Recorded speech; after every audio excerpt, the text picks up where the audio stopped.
اللهم صل على سيدنا مولانا محمد وعلى آل سيدنا مولانا محمد اللهم صل على سيدنا مولانا محمد وعلى آل سيدنا مولانا محمد।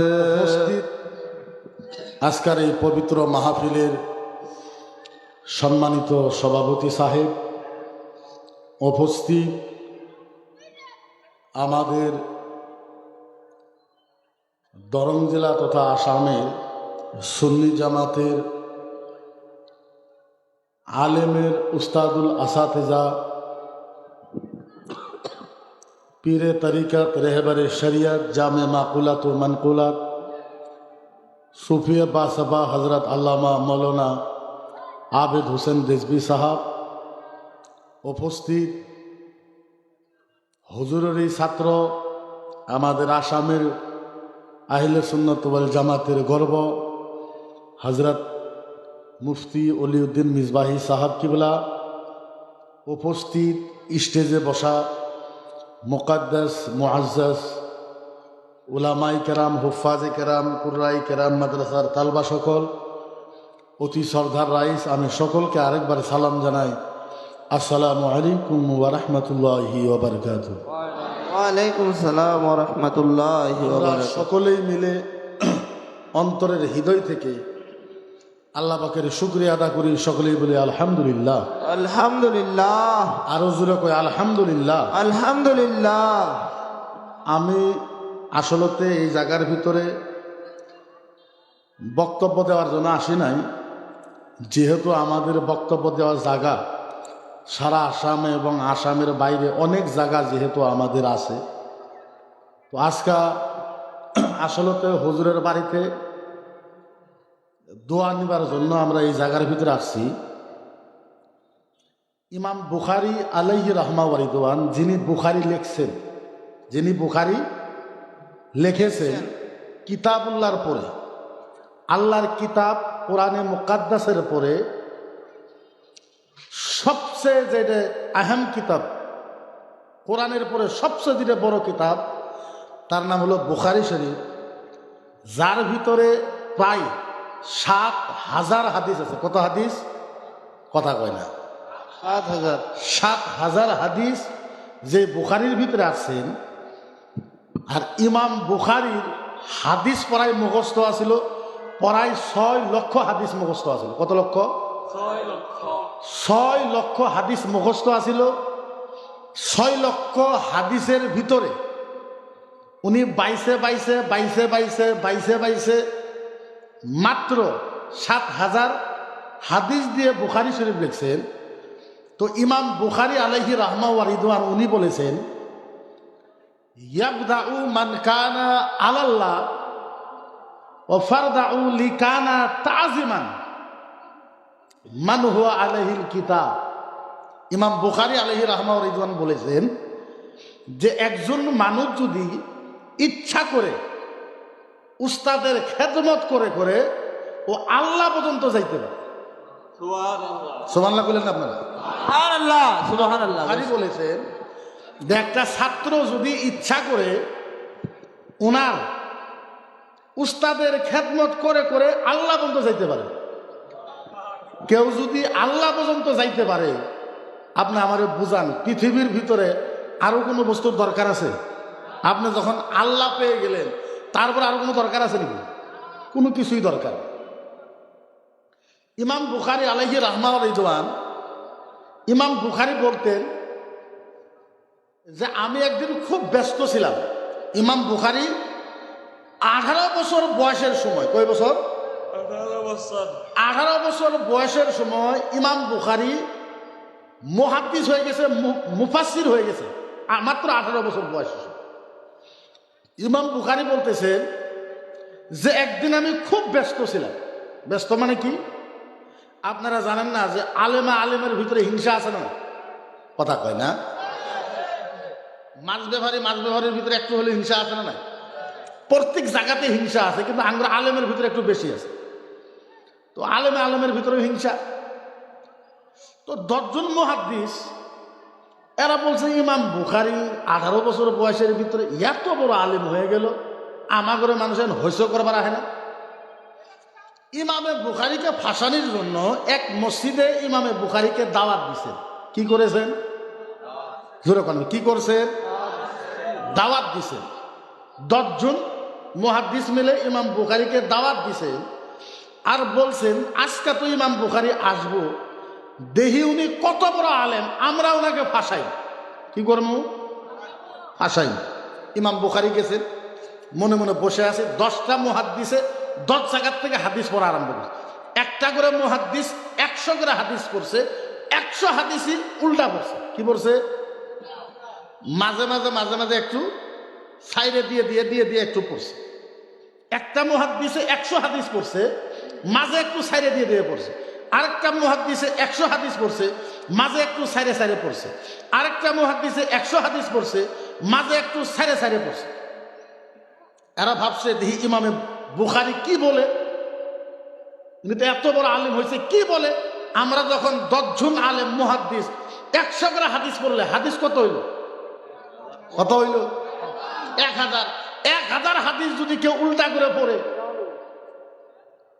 আর যদি কেউ ধরতে না পারে, ওরা ভাবছে তো ইনি তো 1000 হাদিস তো মুখস্থ নাই, বুঝে ইনি কেমনে করে কি করে দেখি এনারে বিপদে ফেলাইতে পারি না। তো ইমাম বুখারী তো ইমাম বুখারী না, ইমাম বুখারী তো ইমামে বুখারী। আল্লাহু আকবার। কেমনে বুঝাই ইমাম বুখারীর বিষয়? ইমাম বুখারী বলতেছে আমি আল্লাহর কসম খাইয়ে বলতেছি, আমি যখন হাদিস লেখছি, হাতে কলম নিছি, যখন হাদিস লেখছি ওই দিন আমি রোজা আছি। কি আছি? রোজা। ইমাম বুখারী বলে যে আল্লাহর নবীর রওজা, নবীর যেটা রওজা, ওই রওজা আর নবীর যেটা মেম্বার, একে বলা হয় রিয়াজুল জান্নাহ। কি বলা হয়? রিয়াজুল জান্নাহ। তো নবী যেখানে বসে থেকে খুতবা দিতেন ওখান থেকে, আর নবীর যেটা রওজা এটা হলো রিয়াজুল জান্নাহ। ইমাম বুখারী বলতেছে আমি রিয়াজুল জান্নাতে বসতাম। উনি বলতেছে বুখারী শরীফ আমি কেমনে লিখছি শোনো, এই যে 7000 হাদিস দিয়া যে আমি বুখারী লিখছি, কেমনে লিখছি জানো? আমি প্রত্যেকটা হাদিস ওই রিয়াজুল জান্নাতে বসে বসে একটা করে হাদিস লিখছি, যতক্ষণ পর্যন্ত আল্লাহর নবী রওজার থেকে না কইছে যে বুখারী এইটা সহিহ হাদিস, ততক্ষণ পর্যন্ত আমি ইমাম বুখারী হাদিস লিখিনি। যতক্ষণ পর্যন্ত নবী রওজার থেকে না কইছে, যতক্ষণ পর্যন্ত নবী রওজার থেকে না কইছে, ততক্ষণ পর্যন্ত আমি কোনো হাদিস লিখি নাই। তো ইমাম বুখারীরে চেক করতেছে ওরা। কি করতেছে? চেক করতেছে। 10 জন মুহাদ্দিস 1000 হাদিস পড়ছে। লাস্টে ইমাম বুখারী বলেছে তোমাদের হাদিস পড়া হয়েছে? বলে হ্যাঁ আমাদের হাদিস পড়া হয়েছে। তো ইমাম বুখারী প্রত্যেকটা মানুষ যে 100 করে হাদিস পড়ছে, এই তোমাদের কি হয়েছে?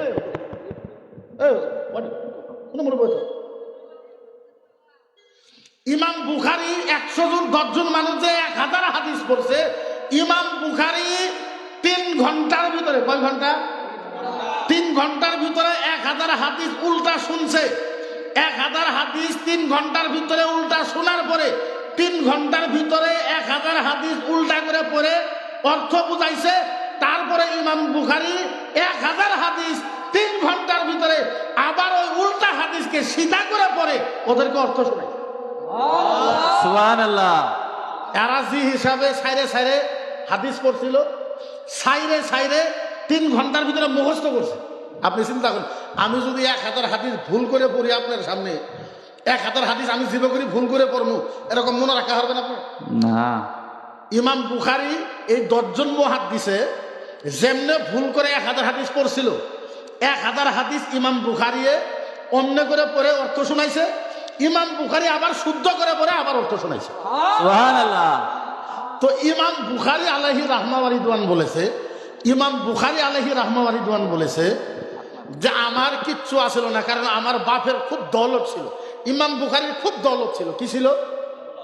এত দৌলতমন্দ ছিল ইমাম বুখারী, এটার আর নাই। বাচ্চাকালে উনি 10,000 দিরহাম, বাচ্চাকালে উনি 10,000 দিরহাম পকেটে নিয়ে ঘুরতো। 10,000 দিরহাম, 10,000 দিরহাম ইমাম বুখারীর টাইম আপনি কি বলে ভাবেন? 10,000 দিরহাম, টেহা নয়, 10,000 টেহা নয়, 10,000 দিরহাম ওই টাইমে। এখন যদি হিসাব করেন 10 কোটি, 10 কোটি টাকা ইমাম বুখারী পকেটে করে নিয়ে ঘুরতো। সুবহানাল্লাহ বলেন না? হুজুর এখন সুবহানাল্লাহ। আল্লাহ। ইমাম বুখারী, তারপরও ইমাম বুখারী বলছে আল্লাহর জাতের কসম, আমি লাগাতার 18 বছর আমি ইমাম বুখারী কোনোদিন সবজি দিয়ে ভাত খাইনি, মাত্র রুটি চাপায় খাই। সুবহানাল্লাহ। ইমাম বুখারী কি খাইছে? কি খাইছে? রুটি চাপায় খাইছে। এত ধনী মানুষ, 10,000 দিরহাম পকেটে নিয়ে ঘুরতো, উনি রুটি চাপায় চাপায় খাইছে 18 বছর। মানুষের প্রশ্ন করছে, হুজুর আপনি রুটি চাপায় চাপায় খান হুজুর, কারণ সবজি খান না? ইমাম বুখারী বলতেছে আমি সবজি খাইতে যত টাইম লস করব তত টাইম আমি একটা হাদিস। সুবহানাল্লাহ, মাশাআল্লাহ। তো ইমাম বুখারী বলতেছেন আমার বাপের দৌলতমন্দের জন্য অতবার আমি বাড়িতে যাই নাই, কারণ আমার বেশি দৌলত বাপের। ইমাম বুখারী বলেছে আমি যে এই বুখারী লিখেছি, 7,000 হাদিসের বুখারী লিখেছি, ইমাম বুখারী বলেছে এই 7,000 হাদিস লেখার ভিতরে বুখারী শরীফ হওয়ার পিছনে 90% আমার উস্তাদের দোয়া। সুবহানাল্লাহ। কি আছে? জোরে কোন কি আছে? দোয়া আছে। আরো জোরে কোন কি আছে? আমার উস্তাদের কি আছে? দোয়া আছে। তো আমরা এই জায়গার ভিতরে আজকে ওয়াজ করবার মুঠেও আসি না, যে আমরা এখানে আসবো, স্টেজ সাজিব, আমরা খুব জোরে জোরে কয়ে সুন্দর ভাষায় কয়ে ওয়াজ করে মানুষের কান্দায় এখান থেকে নাম কামাই করবার নিয়ে যাবো। আমরা ওর জন্য এই জায়গার ভিতরে আজকে আসি না। ইনশাল্লাহ, আলহামদুলিল্লাহ, মাশাল্লাহ, সারা আসামে যত জায়গায় আমি সভা করি ইনশাল্লাহ আপনাদের দোয়ার বরকতে যথেষ্ট ইজ্জত পাই, যথেষ্ট সম্মান পাই, যথেষ্ট টাকা পাই, যথেষ্ট কি পাই। আজকে আমরা এই জায়গার ভিতরে আসছি, আইসে আমরা নিজে বিছনা পারছি, নিজে বালিশ আনছি, নিজে কম্বল আনছি, নিজে গুয়ে পান বাড়ি থেকে নিয়ে এসেছি, যাতে চাওয়া লাগে না আমরা এই জায়গার ভিতরে। বিশ্বাস করলেন আপনি? আমার গুয়ে যারা খাই হয় বাড়ি থেকে নিয়ে এসেছি ইনশাল্লাহ। তো আমরা এই জায়গার ভিতরে আজকে দোয়া নিবার আছি, তার কারণ আমাদের ওলামার ভিতরে 1 নম্বর ছিলেন আমাদের নগরবাসী হেড হুজুর, মরহুম আমাদের হেড হুজুর মহিউদ্দিন হুজুর সাহেব কিবলা, দুনিয়া থেকে উনি বিদায় হয়েছে। ওনার পরে যদি আমরা এই চরবিরে যদি তালাশ করে দেখি, তরবিরে তালাশ করে দেখি, হুজুর আমাদের অনেক আছে, উস্তাদ আমাদের অনেক আছে, কিন্তু উস্তাদ ছাত্র বিপদে পড়লে আর ছাত্রকে সহায় করা, ছাত্রকে কথা দিয়ে উপকার করা, ছাত্রকে আদর করে উপকার করা, ওটা যদি আমরা আসামের ভিতরে কোনো জায়গায় শিখছি তাইলে এটা সামনে কোয়া লাগে না, আমরা এই বাড়ির থেকে বেশি শিখছি। বেশক, সুবহানাল্লাহ। এই বাড়ির থেকে আমরা বেশি শিখছি, যার জন্য উস্তাদ তো সব উস্তাদই হয়, কিন্তু হলো কাবার উপরে একটু পোলা যদি 5টাও হয়, কাবার উপরে কিন্তু একটু মহব্বত বেশি থাকে, থাকে না? থাকে না? নাই থাকে। কিন্তু ইনু এটা হক কথা, সত্য কথা, এখানে আমাদের মহব্বত একটু বেশি থাকে। কেন? কেন? এই জায়গায় আমরা যতবার আইছি, যদিও উনি উস্তাদ, আজ তারিখ পর্যন্ত আমরা মুফতি হয়ে আদাপুরে আমরা হয়ে গেলাম, আজ পর্যন্ত এই হুজুরের কাছে কোনোদিন আমরা অহংকার পাই না। বেশক। অহংকার কি বস্তু আমরা পাই না। আমরা আমি মুফতি পাস করা হলো 14 বছর। আজকে আমি যদি ইচ্ছা করি আপনাদের দোয়ার বরকতে যে কালকের থেকে আমি মার্সিডিজে ঘুরবো, 60 লাখ টাকার গাড়ি নিয়ে, তারপরেও ঘুরে জিন্দগি পার করবো, ওইখানে পার করতে পারবো। কিন্তু আমাগরে যিনি উস্তাদের উস্তাদ, উনি কয়েকজনের যদি বাইকটা না কিনে যেত, সাইকেল চলাই বেড়াইত। কি বেড়াইতো? সাইকেল চলাই বেড়াইতো। তাহলে উনিও যদি ইচ্ছা করতো, উনি মার্সিডিজ না, ওর থেকে বড় গাড়ি নিয়ে উনি ঘুরবার পাইত। ইনি এমন একটা মানুষ, যত বড় বিপদে পড়ুক, আমরা দেনামালা ছাত্র হিসাবে, যেহেতু আল্লাহ আঙ্গুল যথেষ্ট দিছে, আমরা দিবার জন্য অপেক্ষা করি যে হুজুরে 20 টাকা দিব, দেওয়ার পরেও হুজুরে নেই। তো যারা আল্লাহওয়ালা হয় তারা টাকার পিছনে দৌড়ায় না। আমাদের মহিউদ্দিন হুজুর, নগরবাসী হেড হুজুর, সারাটা জীবন পার করলো ব্যবসা সাইকেল দিয়ে, সারাটা জীবন পার করলো সাইকেল দিয়ে, জীবনে কোনোদিন টাকার কথা ভাবলো না, পয়সার কথা ভাবলো না, ঘরের কথা ভাবলো না, কিছুর কথা ভাবলো না। আমি 13 বছর 14 বছর ওই মুক্তি পাস করছি, আমি বাড়িতে যাই দেখবেন বিল্ডিং দিতেছি। হুজুরের বাড়ি আপনি চাই দেখুন, যেই মানুষটাকে দুনিয়ার কিচ্ছু লাগে না, তারপরেও ছাত্ররা কোনোদিন যদি ওনার কাছে আসে ভালো পরামর্শ এই জায়গা থেকে পায়, কোনোদিন আজ পর্যন্ত খারাপ পরামর্শ এই জায়গা থেকে হয় না। যার জন্য এই জায়গাতে আমরা দোয়ার জন্য আসছি।